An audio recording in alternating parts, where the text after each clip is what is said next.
Oh, I didn't know that. Pretty sure I came from Vikings.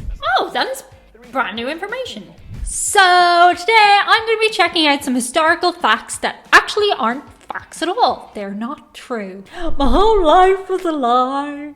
Honestly, history is not my forte, so this will be very interesting to see how many things that I actually have heard and how many are true / not true. Before I get into today's video, do be sure to like, share, comment, and subscribe, otherwise a horrible, inconvenient curse will befall your life. And that curse will be all of your plants will die horrible, horrible deaths. They will shrivel up and die. This one is doing pretty well. So like, share, comment, subscribe. Let's check this video out.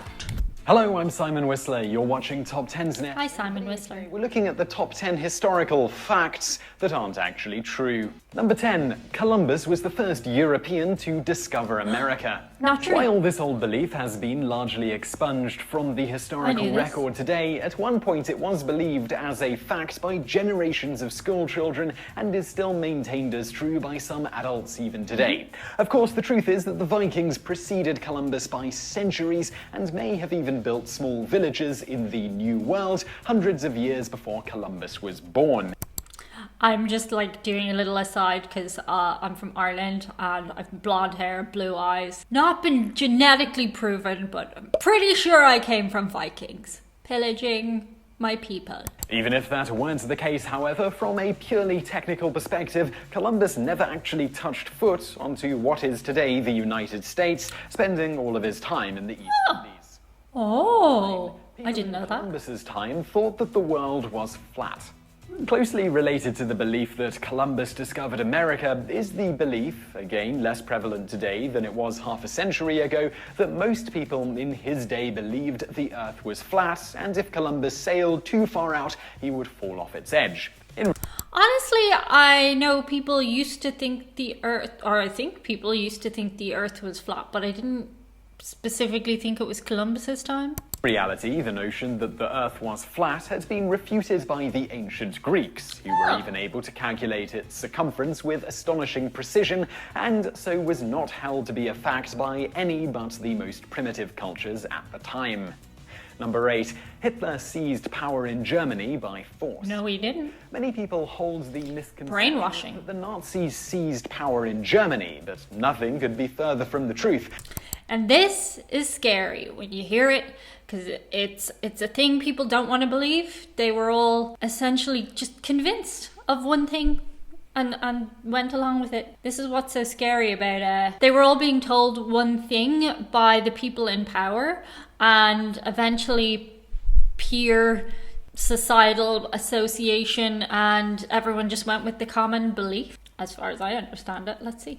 The fact is that the Nazis came to power through free and fair elections, and even used the democratic process to secure that power. In effect, Adolf Hitler, appealing to the very legitimate grievances and fears of the German people, played on them box to achieve the powerful position of Chancellor, and then used that very same process to destroy democracy by having the legislature grant him the emergency powers he convinced them was necessary. Yep, people do not believe it could happen to us today, and honestly, I genuinely believe more than ever it could happen, especially with the internet.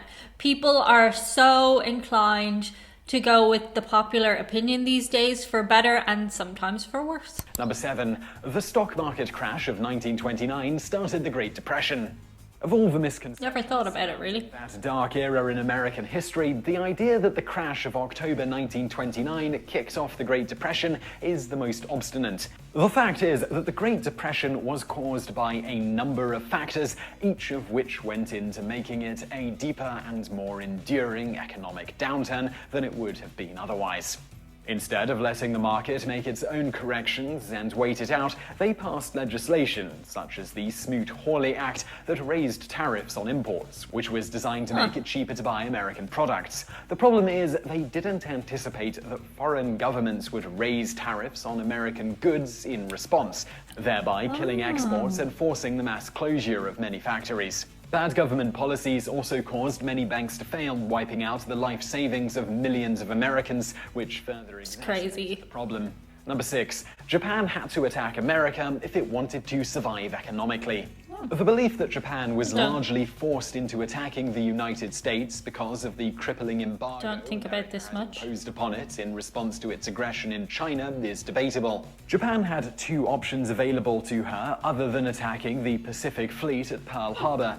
First, it could have negotiated an end to her 4-year-long war with China, which Japan was unwilling to do, or it could have simply seized the oil and mineral riches of the Dutch East Indies, modern-day Indonesia, and the Malay Peninsula directly without involving America at all.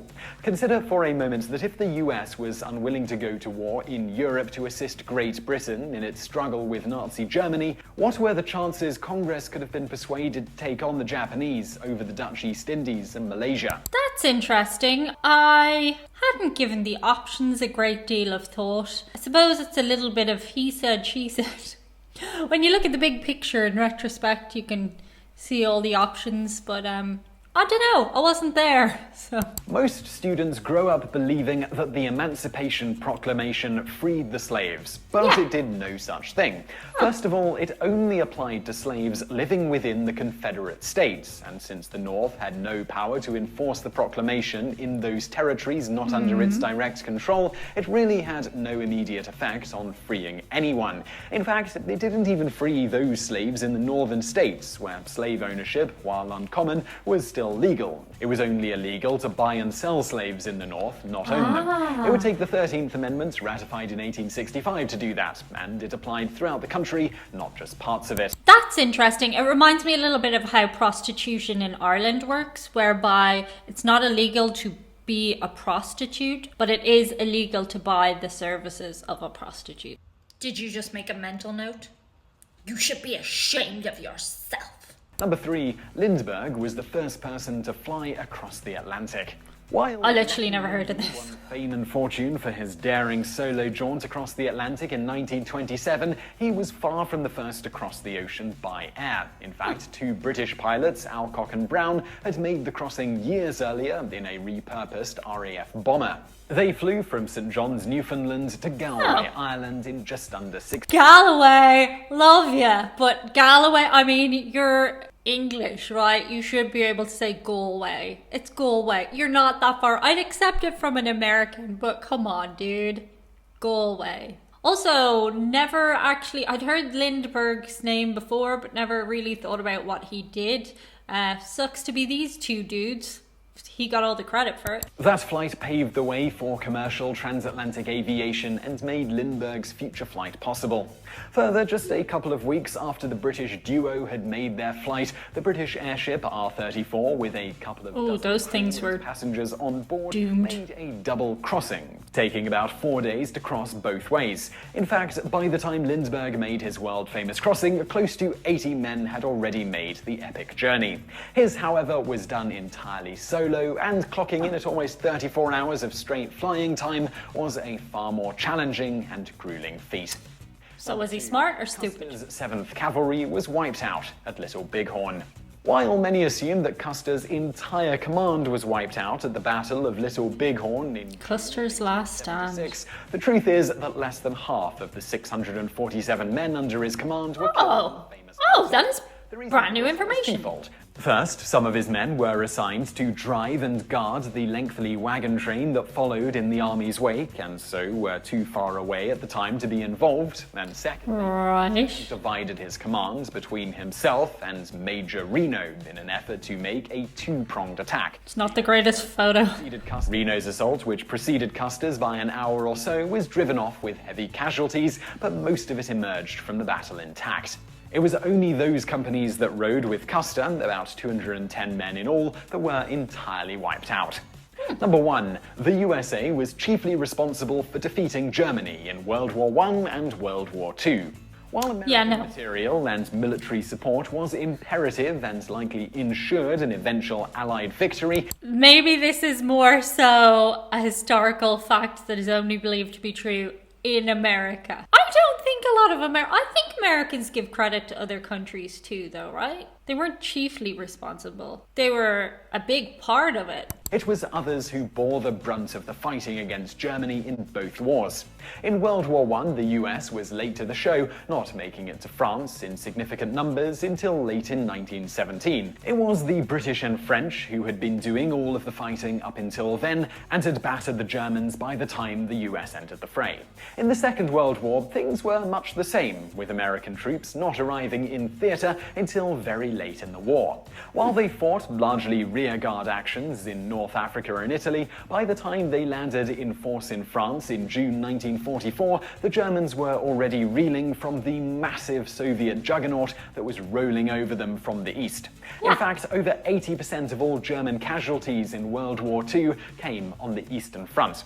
While it was the US that was chiefly responsible for defeating Japan in the Pacific, it was the Soviet Union that did most of the heavy lifting in Europe. Well, that was super interesting. I have to say it was mostly facts about America.